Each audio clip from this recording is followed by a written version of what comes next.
የምር እናንተ እንደምትሉት አሁን የምታወራው ነገር እውነት ይሁንና ሩታን የሚወዳት ሰው አለ ከነ ልጇ ከሀገር ይዟት ሊወጣ የሚፈልግ ሰው ምናምን አብርሃምንስ እሺ እናንተ እንደምትሉት ጉዳዩ እውነት ይሁን የምትሉት ነገር እውነት ይሁንና አብርሃምንስ እንዴት ነው የምታስቡት ነው? እኛን ተውት እሺ። ይሄን ያክል እሱ መቼም ሞኝ አይደለም ጅል አይደለም አይደለ? ግን ዋናው ጉዳይ ምንድነው? ማን ነው አሁን እሷ ምን ስለሆነች ምን ማለት ምን አድርጋ ከነ ልጇ ገና ከራስ ቤት አሁን የወጣች ሴትን የሆነ ወንድ መጥቶ ምናምን ሊወስዳት የተመሳቃቀለ ነገር ከባሏ ጋር ያላትን ሴት እናንተ እንደምትሉት ማለት ነው የምር እነሱ ተጣልቶ ቢሆን ምናምን ነገር አሁን ብዙ ሰዎች እንደምትጨነቁት አይነት ነገር አብርሃምና ሩታ ጋር ተፈጥሮ ቢሆን ኖሮ ማለት ነው። ምክንያቱም ማንም እንደዚህ አይነት ትዳር እንደዚህ አይነት ጥል አይተን አናውቅም አይደለ? በቃ ብዙ ነገሮችን እያወቅን ነው እኛ ዝም ብለን እስኪ ይሁን በእነሱ ሐሳብ በእነሱ መንገድ እንጓዝ ብለን ከነሱ ጋር አብረን በእነሱ ሐሳብ ተስማምተን እንጂ ብዙ ነገሮችን እውነት ነው ብለን ተቀብለን አይደለም አይደል? ግን አሁን መተን እንደገና እዚህ ጋር በቀላል መታረቅ ይቀላል። ቤቱ ገብተሽ እሱ ቤት አርፈሽ እሱ ቤቱን ለቆ ወጥቶልሽ ቤቱ የሁለታችሁም ነው። ግን ተፋተናን ምናምን እስካላችሁ ድረስ ምንም ከሱ አልፈልግም እስካልሽ ድረስ የሱ ቤት ነው አይደል? ግን አሁን አብርሃምን አብራችሁ ከምትኖሩ እነሆ የደመቁ በጎች። እውነታው ይሄ ነው። የሚጨመርበትም የሚቀነስበትም የለም። ከገዛ ቤቱ ቁጭ ብላ ድጋሚ ደግሞ እንደዚህ የምታረጉት ነገር ማለት ነው።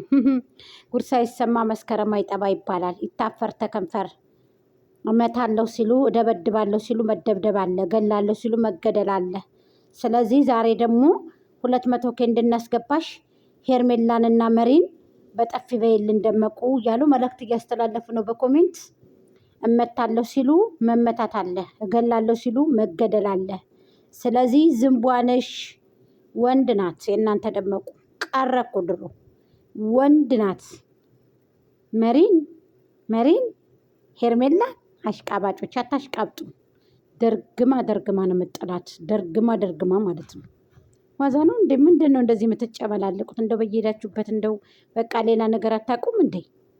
እንዴ ውጭ ልወጣ ነው እያለች እንዴ እንደዚህ ድራማ እየሰራችባችሁ እንደዚህ በቃ ኸይር ነገር አታመጡም እንዴ? ሂዳችሁ ለምን አትመቱላቱም? እናንተ ሂዳችሁ ለምን እንደዚህ እቺ ምስቅልቅሏ የወጣች ደመቁ ምስቅልቅሏ የወጣች ሩታ ምንድን ነው የምትሉት እናንተ? ምንድን ነው?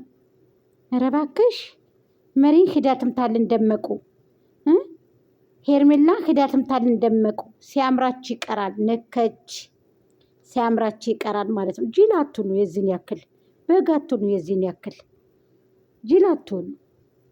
ስለዚህ አሁን እቺ መጫት ናት ተብላ እቺ ሴት መጫት ናት ተብላ ልጅ ይዛ ወደ ውጭ ሀገር ሊቀበላት ወንድየው የማንን ልጅ የማን ያሳድጋል?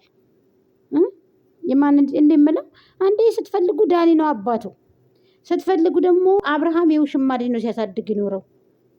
እሺ ብለን ተቀበልን፣ ትተነው በእናንተ መመሪያ ሄድን እኛ ተቀበልን። አሁን ደግሞ ድጋሚ ደግሞ ዳስፎራው ሊወስዳት ነው። የሚወዳት የሚያፈቅራት ሰው አለ ወይ? ኧረ አላህ እኔ ያላቅም። እኔ እንደዚህ ማን ይቀበላል? እንደዚህ አይነት ትዳር የተጨመላለቀ ትዳር ደመቁን ማን ይቀበላታል ብላችሁ ታስባላችሁ? የሚቀበላትም የለም። ይብን እንኳን ልጅ አለኝ ብላ ማለት ነው ባይኖራት ራሱ እኔ እንደው ገንዘብ እንኳን ሯት እንደው ገንዘቧን ብሎ እንኳን እንደው ልብላን ልረፍ የሚል እንኳን ወንድ ያገባታል ብዬ እኔ ተስፋ የለኝም። ልንገራችሁ እውነቱን ማለት ነው። ስለዚህ ብዙም ባትጃጃሉ፣ ብዙም ርቀት ባትሄዱ፣ እንደዚህ ባትጨነቁ ጥሩ ነው። የራሳችሁን ነገር ብትኖሩ የተሻለ ነገር ነው ማለት ነው። እዚህ ሶሻል ሚዲያ ላይ ሰሚዝ ሁሉ እያሰፉ ደግሞ የሚያብዱ ልጆች አሉ። የሆነ ሰሚዝን ሁሉ እያሰፉ ማለት ስራ ቲሸርት አሰፍተው ምናምን እያበዱ ነበር። ደግሞ ዛሬና ትናንትና ምን አይነት ጉድ ነው? እስኪ የነመሪን ቪዲዮ አይተን እንምጣ። የዛሬውን ጎንጉራ ብለናል። መሪ የኔ ቆንጆ የኔ መልካም ማብየሻል የኔ ቆንጆ ጎንጉራ ብለናል። ስለዚህ ሄርሜልዬም ተገኝታለች። በጣም ደስ ይላል።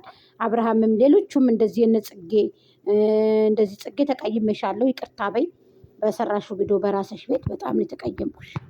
ማለት የምትፈልጋቸው ነገሮች የተሰማትንን ስሜት እኔ በጣም ደስ ብሎኛል እዚህ ቦታ ላይ በመገኘት ማለት ነው። በመጀመሪያ ለምን መቼ እናክብርላት እያልን ብዙ እንትን እያልን ነበር እና ዛሬ ተሳክቶ ግን ያው ሰብሰብ ብለን ማክበር ችለናል።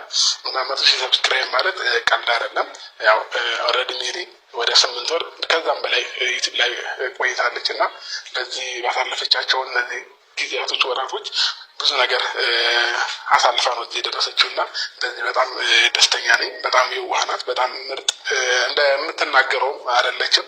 ብዙ ጊዜ ስታዩት ያው ተናጋሪ ነች ምናምን እና ተናጋሪ ሰው አንዳንድ ጊዜ የዋህ ነው በጣም እና የውስጡንም ፊት ለፊቱንም ሁሉ ነገር ስለሚናገር ነው እና ሜሪ የኔ ቀብራራ እንግዲህ እንኳንም መተው የገባች ማለት ነው። ደስ ብሎናል። እንግዲህ የእሷ ደስታ ለእኛም ደስታችን ነው። ጎንጉራ ብለናል። በዚህ አጋጣሚ ሄርሜልዬም ተገኝታለች።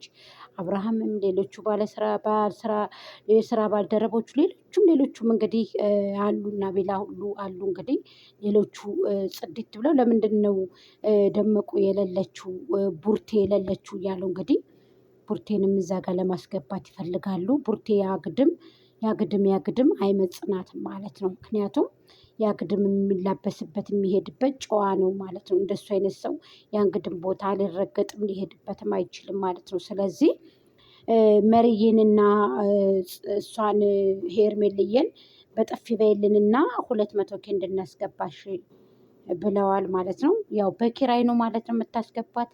በሰላችሁ እናንተም ብልጥ ሆናችሁ እናንተም። ወይኔ ጉዶቼ ተሳዝ